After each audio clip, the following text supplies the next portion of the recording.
guys, good afternoon. Today we are going to talk about cognitive bias. This is a topic that I have been studying for the past many years. I wasn't very confident delivering it. Today is the first time I am talking about cognitive biases to all of you. What is a cognitive bias? Cognitive bias is an error in judgment. An error in judgment occurs because human beings have a brain that is remarkably powerful yet has its own limitations.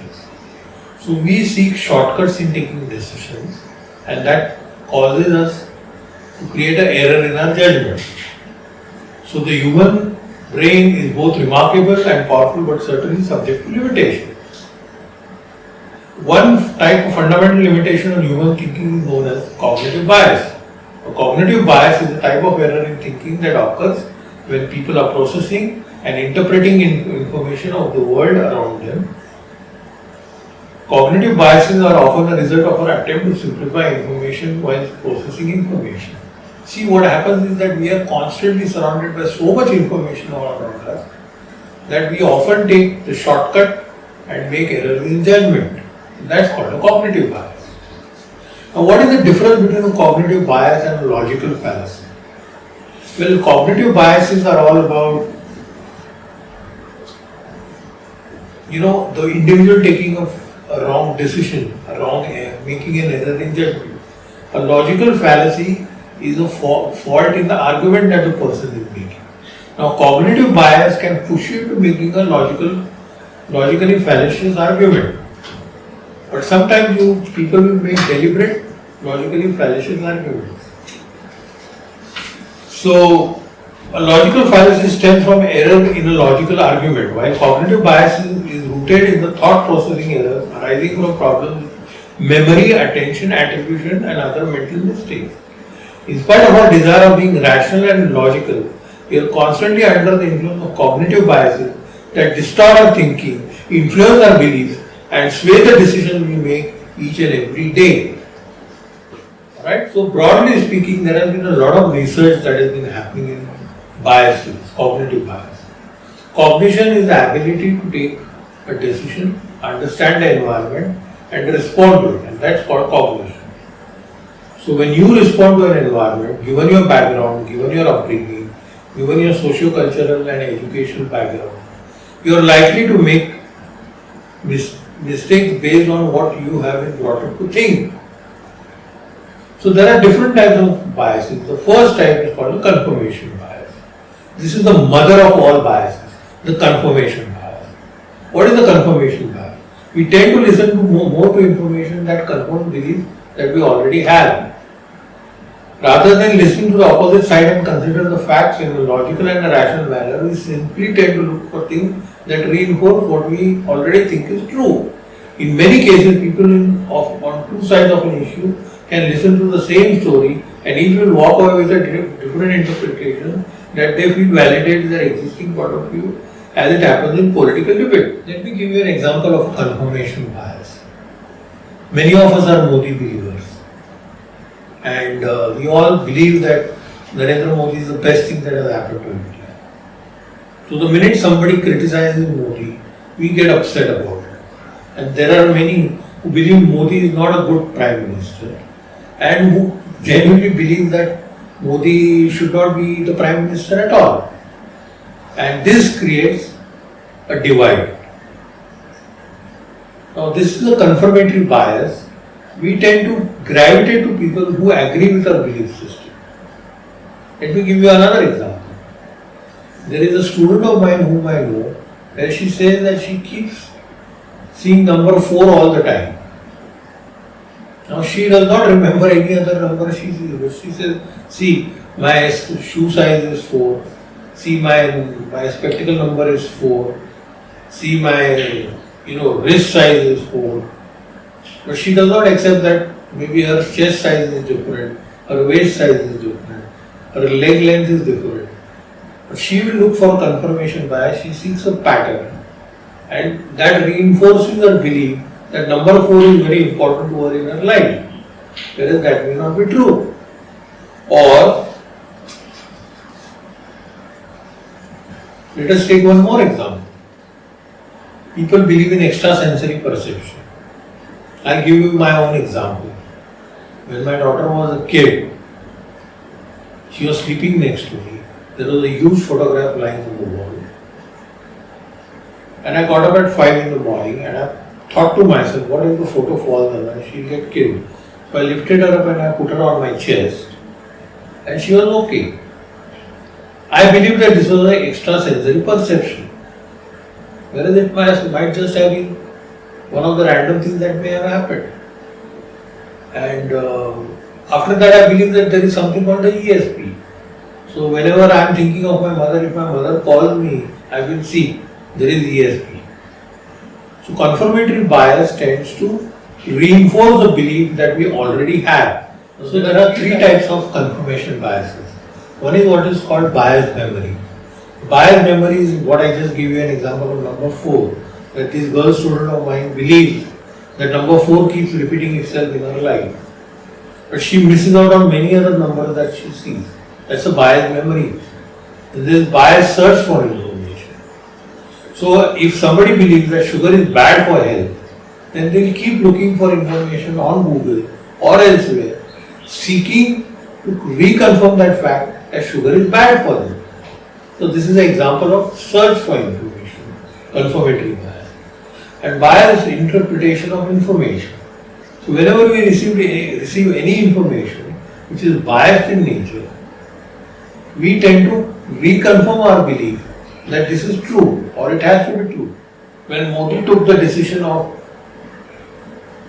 bringing a lockdown and everybody claimed that it was the right decision, nobody seems to be talking about the fact that Modi should be also discussing economics.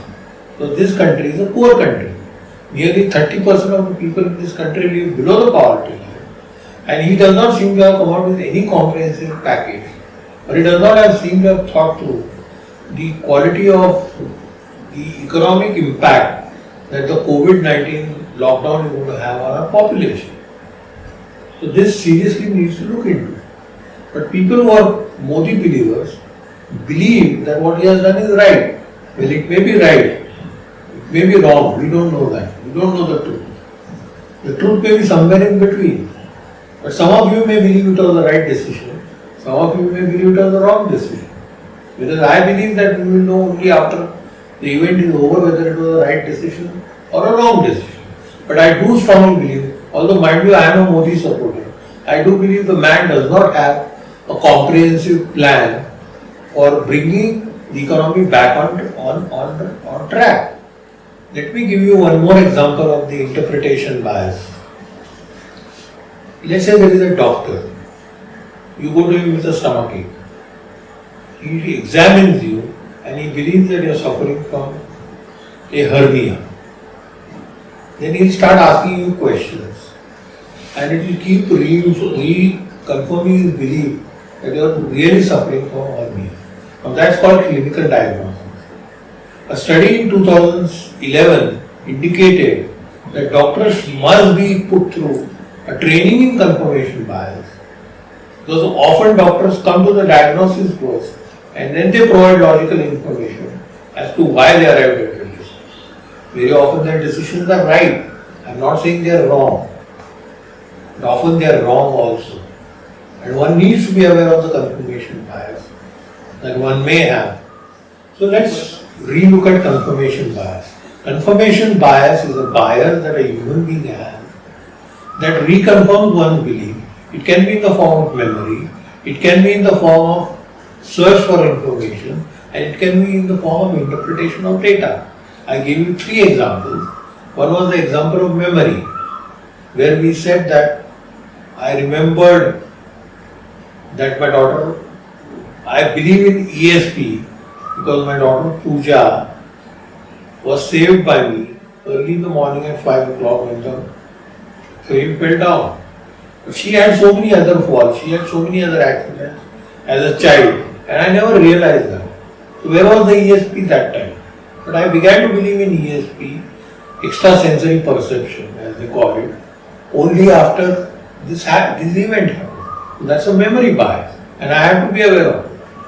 Please remember, biases are not bad. In fact, you can use the biases very well.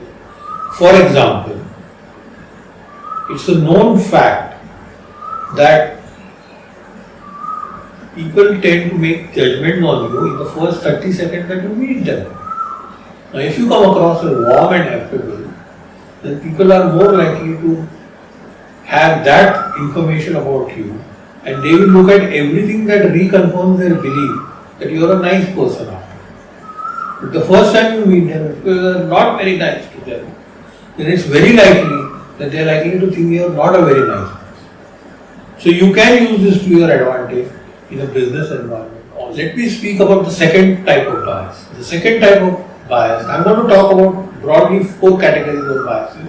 There are hundreds of biases, but you can broadly categorize them into these 4 kinds of biases. The second kind of bias I'm going to talk of is the anchoring bias. Now, what is the anchoring bias? Let me give you an example. There is substantial evidence that suggests that the first number you hear, you are likely to use that number as the starting point. Let me give you a very funny example.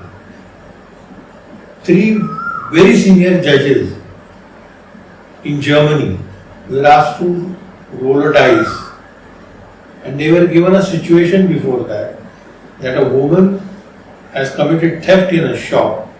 How many months of imprisonment are you likely to give them? And then they were asked to roll a dice, 2 dice in fact, and they were asked to sum total the roll of the dice. Somebody got 12, somebody got 6, somebody got 2, somebody got 4. And these 3 judges gave exactly the number that they saw as the sum total of the dice. Now, this is a very, very dangerous thing, but it can be used to your advantage. Let me give you another example.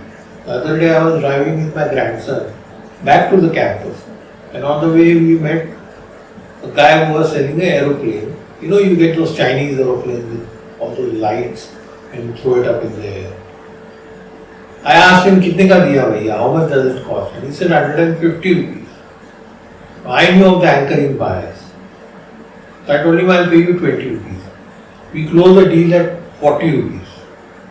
The point I'm making is that because I was aware of the anchoring bias, I dismissed the price he gave me. My first reaction was to offer him 100 rupees because he had set the anchor. Let me give you another example of the anchoring bias. Let's say you want to buy a refrigerator. You walk into a shop and you ask them what is the price. They say it's 10,000 rupees.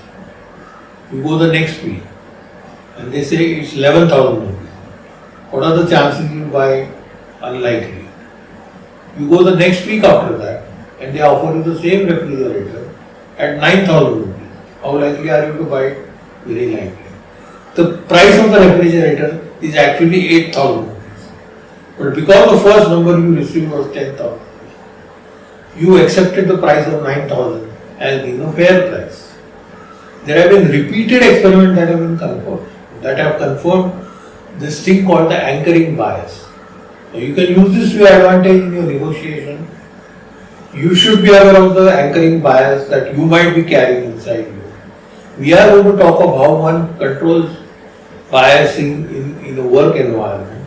They are called debiasing strategies. In my next class, we will talk about the debiasing strategy that a person ought to follow.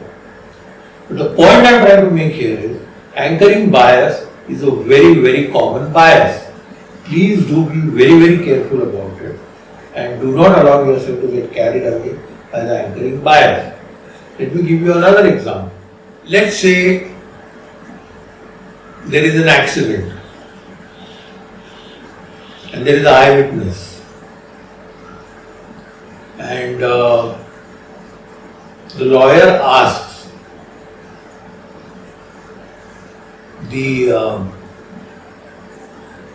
witness, the defense lawyer asks the witness, at what speed did the car hit the other car? The responses you will get will be quite different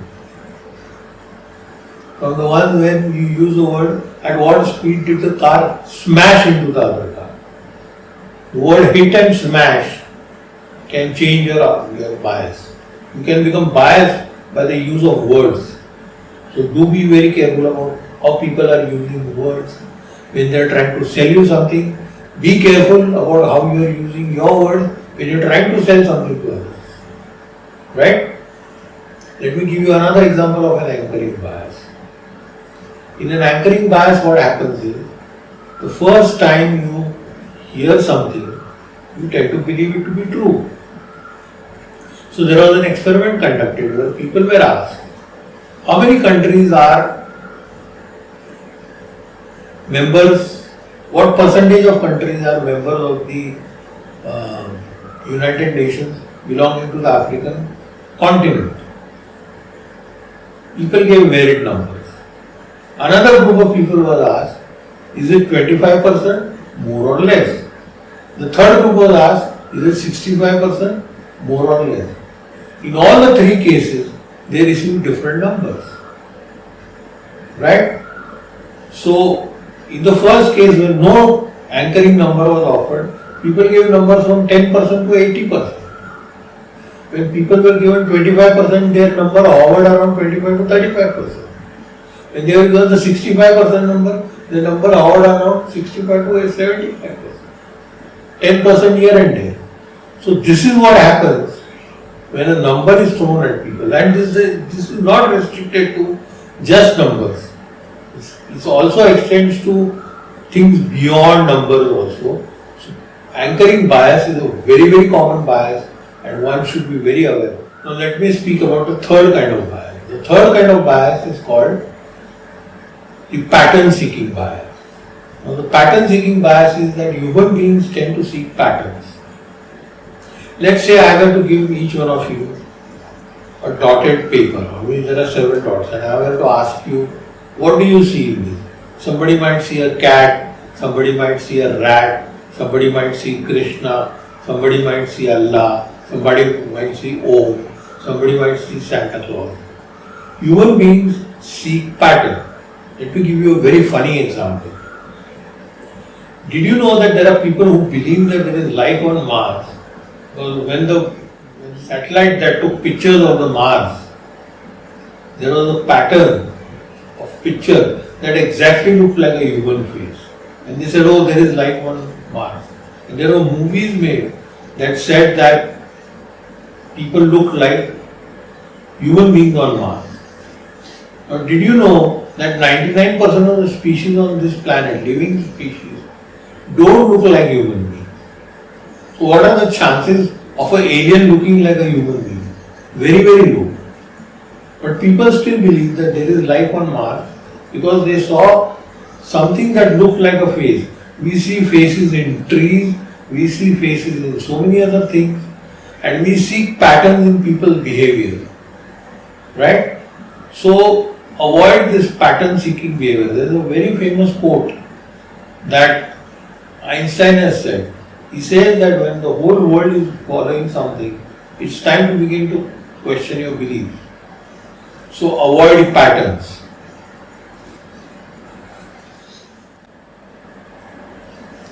The fourth and the most common bias is called the hindsight bias. What is the hindsight bias? Hindsight bias is a bias when you believe that a certain event occurred and you believed it would occur. For example, when Modi got elected, before his election, only 40% of the people believed that Modi would get elected as Prime Minister in 2019.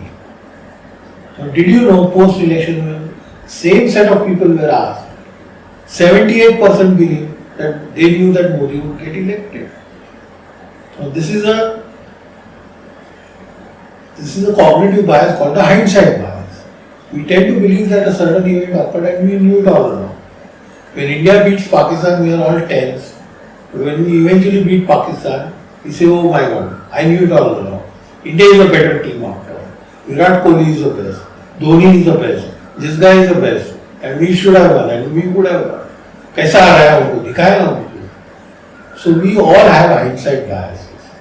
Very often decisions are taken not based on the rational judgment of facts, but they are taken based on intuition. Subsequently, a person realizes that his intuition proved to be correct. What is the danger in such a bias? In such a bias, what is likely to happen is that he will keep relying on his intuition, he'll keep going wrong, and he'll keep reconfirming his biases. And he will keep on making mistakes. Right? So it is very important that one avoid what is called hindsight bias.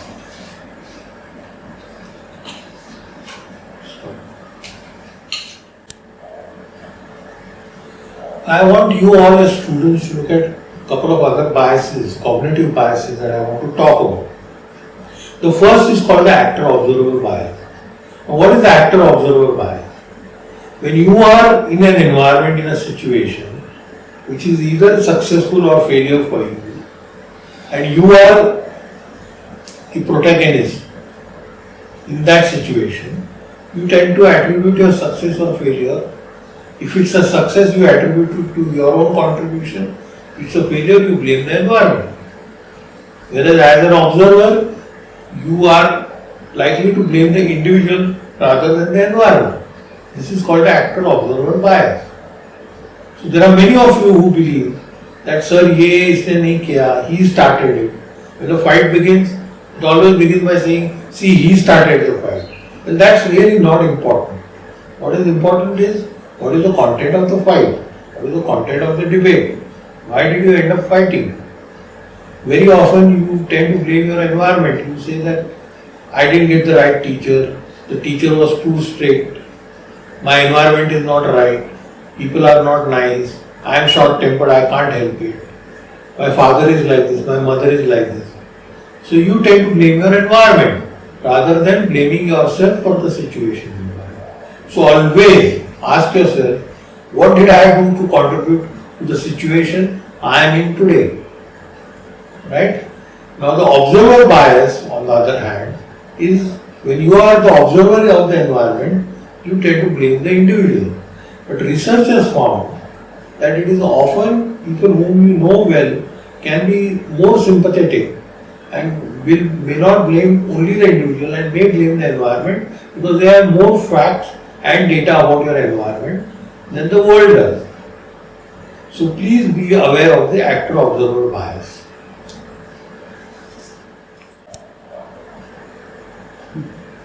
Finally, I am going to talk about the bias called the halo effect. Now, the halo effect is a bias where a person tends to have a certain image of the individual opposite. So, for example, if I wanted a teacher, I would like my teacher to be good looking. Now, an unattractive teacher is considered to be a bad teacher compared to a teacher who is good looking. Or I expect my employee to be very beautiful. Or I expect my air hostess to be very pretty looking. And that's a cognitive bias. One has to be very careful when one is selecting people, when one is choosing the right teacher, when one is choosing the right employees. One has to be careful about the halo effect bias. We tend to have an image of the perfect person. And if that person doesn't fit into that image, then we are biased about that. You'll often see that male teachers are more condescending towards their female students and vice versa, female teachers are more condescending towards their male students.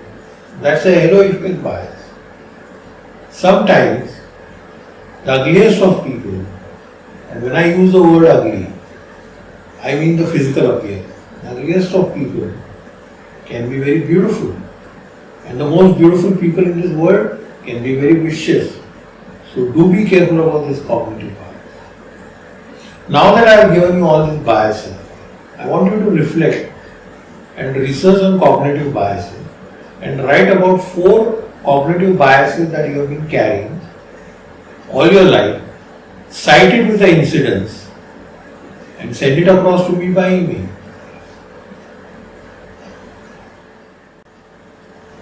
If you have any questions, I am happy to answer them. I will send you the PowerPoint shortly.